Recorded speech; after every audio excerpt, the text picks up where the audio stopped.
Harish kitchen build நண்பர்கள் அனைவருக்கும் அன்பான வணக்கம். இன்னைக்கு நம்ம சமையல்ல அருமையான சுவையில மீல் மேக்கர் கிரேவி பண்ண போறோம். அது எப்படி பண்ணலாம்னு இன்னைக்கு வீடியோல பார்க்கலாம். நீங்களும் வீட்ல செஞ்சு பாருங்க. எப்படி இருந்துச்சுன்னு கமெண்ட் பண்ணுங்க. இந்த வீடியோ உங்களுக்கு பிடிச்சிருந்துச்சுன்னா சின்னதா லைக் பண்ணிக்கிறீங்க. தெரிஞ்சவங்களுக்கு ஷேர் பண்ணிக்கிறீங்க. இதுவரைக்கும் நம்ம சேனலை சப்ஸ்கிரைப் பண்ணீங்கன்னா சப்ஸ்கிரைப் பண்ணி வச்சுக்கிறீங்க.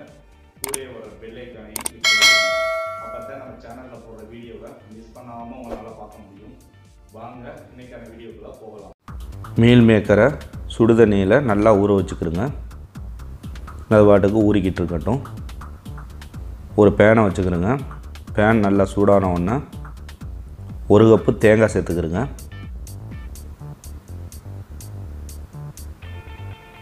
அதை நல்லா கிண்டி விட்டுக்கிறோங்க. மிதமான சூட்லேயே வறுத்துக்கிறோங்க. சரிங்களா? நல்லா கலராக தொட்டிக்கு வறுத்துக்கிறோங்க. இப்போ நல்லா கலராகிருச்சு. 2 ஸ்பூனு முழு மல்லி சேர்த்துக்கிறோங்க. 1 ஸ்பூனு மிளகு சேர்த்துக்கிறோங்க. 1 ஸ்பூனு சோம்பு சேர்த்துக்கிறோங்க. 1/2 ஸ்பூனு ஜீரகம் சேர்த்துக்கிறோங்க. இதையும் நல்லா கிண்டி விட்டுக்கிறோங்க. நல்லா வறுத்துக்கிறோங்க.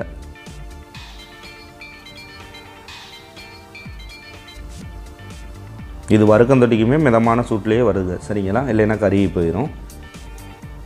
இப்போ 3 வரமிளகாயை சேர்த்துக்கிறோங்க. இதையும் நல்லா வறுத்துக்கிறோங்க. எல்லாத்தையும் நல்லா வறுத்து ஆற வச்சு மிக்சியில் அரைச்சி ரெடி பண்ணி எடுத்து வச்சுக்கிறோங்க.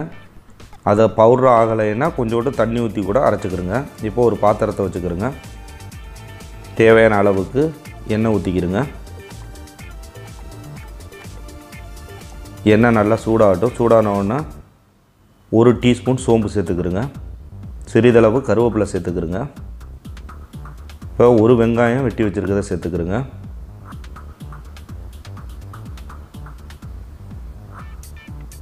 அதையும் நல்லா மிக்ஸ் பண்ணி விட்டுக்கிறோங்க. வெங்காயம் நல்லா வதங்க தொட்டிக்கு நல்லா கிண்டி விட்டுக்கிறோங்க. இப்போ வெங்காயம் நல்லா வதங்கிருச்சு. இப்போ 1 ஸ்பூனு இஞ்சி பூண்டு பேஸ்ட்டு சேர்த்துக்கிறோங்க. நம்ம இஞ்சி பூண்டு பேஸ்ட்டு அரைக்கையிலேயே பச்சை மிளகாய் சேர்த்து அரைச்சதுனால நம்ம பச்சை மிளகா சேர்த்துக்கல. அப்படின்னா நீங்கள் பச்சை மிளகா வேணால் சேர்த்துக்கிறதுனா சேர்த்துக்கிறோங்க. இப்போ 1 தக்காளி வெட்டி வச்சுருக்க சேர்த்துக்கிறோங்க. 1 டீஸ்பூன் மிளகாய் தூள் சேர்த்துக்கிறோங்க. 1/2 டீஸ்பூன் மஞ்சத்தூள் சேர்த்துக்கிறோங்க. 1 ஸ்பூன் கரம் மசாலா சேர்த்துக்கிறோங்க. 2 ஸ்பூன் மல்லித்தூள் சேர்த்துக்கிறோங்க. 1 டீஸ்பூன் ஜீரக பொடி சேர்த்துக்கிறோங்க. தேவையான அளவுக்கு உப்பு போட்டுக்கிறோங்க. இது எல்லாத்தையும் நல்லா மிக்ஸ் பண்ணிக்கிறோங்க.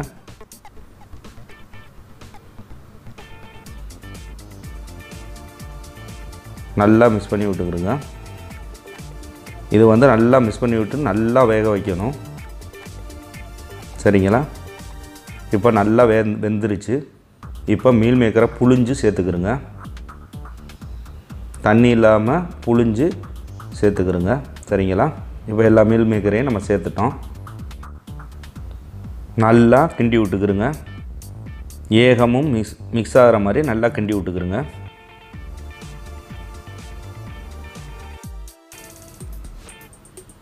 இப்போ நம்ம அரைச்சி வச்சுருக்க மசாலா இதில் சேர்த்துடலாம். ஏன்னா பவுடராக அரைக்க முடியலைன்னா தண்ணி ஊற்றி அரைச்சிக்கிறோங்க. சரிங்களா? இப்போ சேர்த்தாச்சு.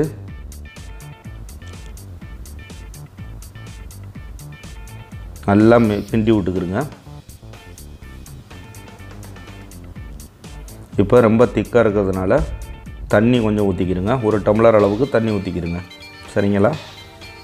அதையும் நல்லா கிண்டி விட்டுக்கிறோங்க. கிண்டி விட்டு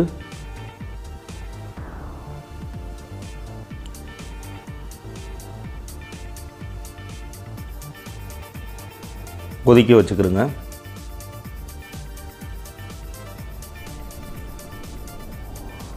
இப்போ நல்லா கொதிக்க ஆரம்பிச்சிருச்சு. மறுபடியும் நல்லா கிண்டி விடுங்க.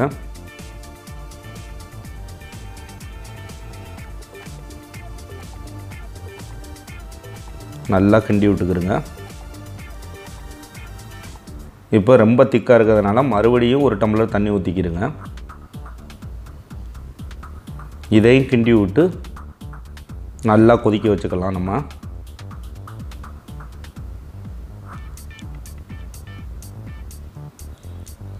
கிண்டி விட்டுட்டு ஒரு ஸ்பூனு ஜீனி சேர்த்துக்கிடுங்க. ஏன்னா இனிப்பு உப்பு எல்லாமே கலந்த மாதிரி இருந்தால் தான் மீல் மேக்கர் டேஸ்ட்டு நல்லாயிருக்கும். இப்போ இதை நல்லா கொதிக்க வச்சுக்கிடுங்க. இப்போ நல்லா கொதிச்சிருச்சு. கிண்டி விட்டுட்டு வெட்டி வச்சுருக்க கொத்தமல்லியை தூவி அடுப்பை ஆஃப் பண்ணிக்கிடுங்க. இப்போ மிகவும் சுவையான மீல் மேக்கர் கிரேவி ரெடி ஆயிருச்சு. நீங்களும் வீட்டில் செஞ்சு பாருங்கள். எப்படி இருந்துச்சுன்னு கமெண்ட் பண்ணுங்கள். இந்த வீடியோ உங்களுக்கு பிடிச்சிருந்துச்சுன்னா லைக் பண்ணிக்கிறங்க, ஷேர் பண்ணிக்கிறங்க. இது வரைக்கும் நம்ம சேனலை சப்ஸ்கிரைப் பண்ணலைன்னா சப்ஸ்கிரைப் பண்ணி வச்சுக்கிறங்க. இந்த வீடியோவை பார்த்த அனைவருக்கும் என் மனமார்ந்த நன்றி.